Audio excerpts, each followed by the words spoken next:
Blessed Sunday, everyone. If I have 10,000 tongues, it won't be enough to express my appreciation and gratitude unto the Lord who has kept you, who has kept me till today. Father, we thank you. When the trumpet sound, eternity begins. Awake, awake from your slumber. Awake to your responsibility. Awake from what you are doing that does not glorify God. The scripture recorded in the book of Isaiah chapter 52, verse 1 and 2.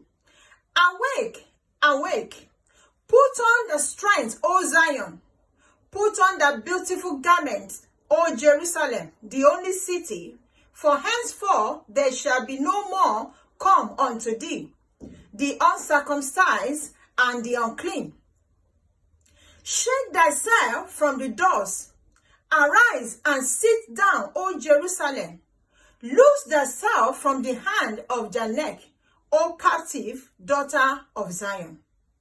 We are responsible for our action. Therefore, please wake up. The day is here. The night is coming to an end. So stop slumbering.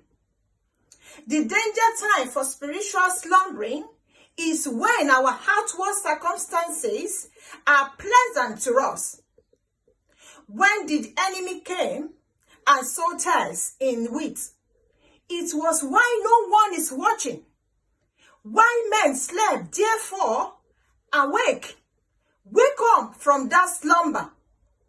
Dear friends, now it is high time to wake up from our sleeps. Samson was asleep on Delilah's lap, but the Philistines are not sleeping. And while Samson slept, razor and scissors are putting on his head, and the glory of God was cut from his life, and he died with the enemy. Therefore, awake and always remember, eternity is real. God bless you.